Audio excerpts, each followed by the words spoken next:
So in my VARC 1000 group, a question was asked, and a lot of people then said +1 to that question, which means everybody is facing the problem. I thought I'll just create this video addressing that question. This question is here that I hope you can see this question. Let me read it out. Hello, sir. I've been facing major study burnout since the past few days. And this is such a crucial time as everyone is focusing on scoring in mocks, and many of them are doing great. It's just demotivating sometimes to keep doing the same thing again and again and still not being able to do score well in mocks. It would be great if you can tell us how to keep ourselves motivated, especially during this crucial time when the dates and forms are out and we hardly have 100 days to CAT. All this is so overwhelming. I've been able to focus on my job. I haven't been able to focus on my job or studies at all days. Please to guide. And then you've got someone else saying,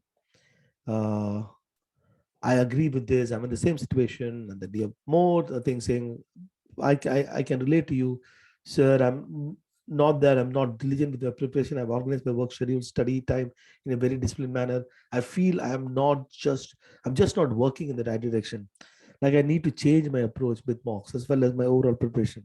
Last day's mock was disastrous for me, the lowest scored in any of the mocks. I'm feeling very demotivated since next day.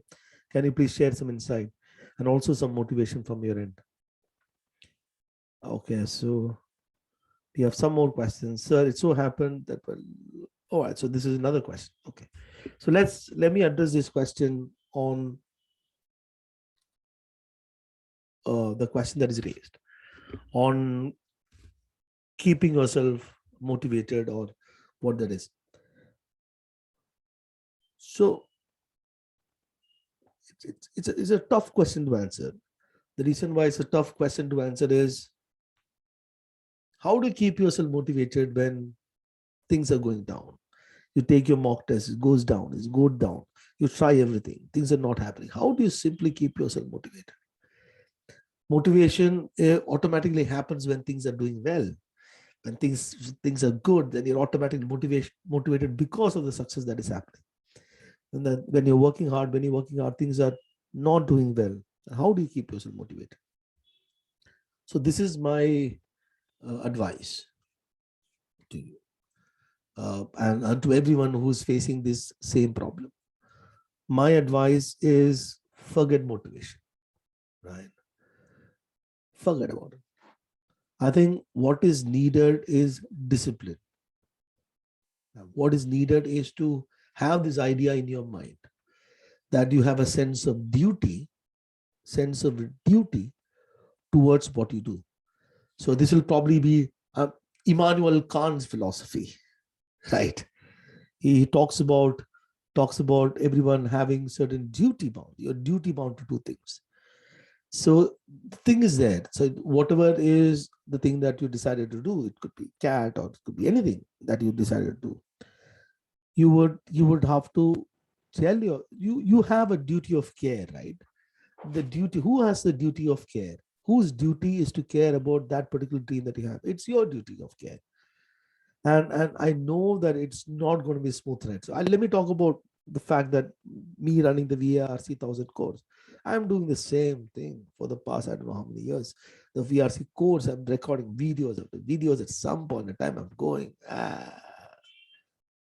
okay, there is that motivation of more and more students joining in. That is one motivation. But after some time, I'm doing the same thing again. I'm getting up, waking up every morning and doing the same thing again. So, but at the end of the day, you should tell yourself that this is my duty. I have the duty of care. It's my duty. I don't care about outcomes at this point in time, but I have had this dream or this ambition to do something. It's my duty. It's my duty to invest time in it, whatever be the outcome. So one, be duty bound towards your ambitions. It's my duty. So for example, if you say that you are the one who decided you want to pick up MBA as an option and you want the one who want to pick up CAT, whatever be the outcome, you're duty bound to work towards it. And that brings to the question of being disciplined, right? It's about the simple idea that you must. So let's start with a simple idea. A simple idea is that you decide on a time in which you're going to invest time for your CAT preparation. Let's say that is, let's say 9 p.m. to 11 p.m. Or it could be 5 a.m. to 9 a.m. That'll be too much. 5 a.m. to 7 a.m. if you are someone who is an early bird, early riser.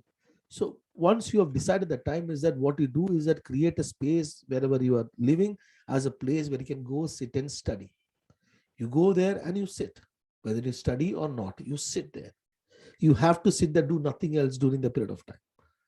It's like going to office, going to colleges. We go to school, we go to colleges, and if given a chance, maybe we won't go. But we go to college and we listening to lecture like this. But we're sitting there. You're forced to sort of sit there. In the office, I'm sure that there are good days in office, there are bad days in office, there are productive days in office, there are unproductive days in office. So what you have to do is that you go and sit in that office. You sit there. So what you do is that you have to sit, whether you're feeling bad, feeling good, you tell yourself that I'm going to just go and sit. You may not be studying every single day during the process, but you sit. Some days you will study. Most of the days you will study. If there's one or day you cannot study, still you're going to sit from that designated time that you decide for yourself. Whatever happens, you ensure that I am going to go and sit during the period of time. That is a time for me with my CAT preparation. And I will sit. And if, let's say, you've after some point of time you're feeling dejected, demotivated, you don't get up from that seat, you still sit in the particular seat, and then you sit and maybe sleep, but you sit there. That is a starting point. Have a disciplined approach. That's it. Another thing that I want to talk about is the dejection. The problem happens based on what this mock score tells you. But what is a mock test? Don't attach value beyond what the mock test deserves. The mock test is not going to give you admission, but what the mock test is, that it's a tool. It's a learning tool. That's it. Imagine when you're going to take a topic test. I'm sure you'll take a text to solve a question from a book. You don't start by saying, oh, I want to solve this question, I have a target. Nothing, right? Just take the test and you learn from it. Keep mock test as a tool or preparation tool. What of course has happened is that because mock test is in itself a program, right? Companies, mine and others, all sort of coaching companies, projects and promotes, it's like, this is it. This is a true reflection of actual CAT. This is what it is. My percentile score is going to be your actual percentile score. The percentile score I'm going to give is what that is. The mock test is this, but you forget about all those talk, right? You understand what the mock test is. The mock test is merely a learning tool. It's a tool to learn. There is no other question that get updated like how is in mock test. You look at your course material, right? How much time it takes time to update a printed physical book. Some of the topic tests that is there will be pattern, maybe old they'll be still helpful, but the one that the paper that gets created is in mock test. Every year it gets created. So, for example, every mock test gives you 4 RC passages, 8 questions of VA, 5 sets of DLR, 26 questions of quant. It's an amazing set of content, which is a part of your learning process. So treat mock test as a part of your learning tool. Don't worry about what the score is. Don't worry, first of all, about percentile that is going to come. Percentile is merely a rank. It's a rank. Rank of what? Rank of the number of students who have taken the test. For example, the mock test that you've taken before, we are in August, right? Month of July, you would have taken mock test. How many people are very serious in the month of July and takes mock test diligently?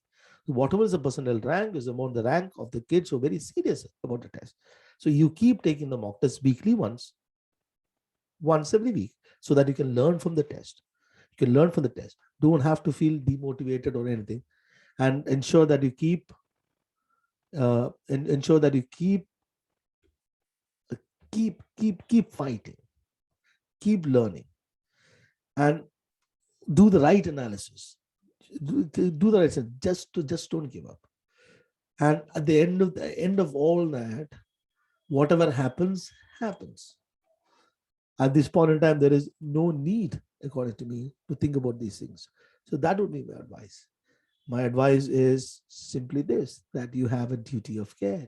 You just stick to duty. Like our favorite RC passage, Immanuel Kant says, we are morally obligated to do something. So your moral duty of your ambition to put in that effort and not bother about the outcome at this point in time. That will be my advice. All right. Bye.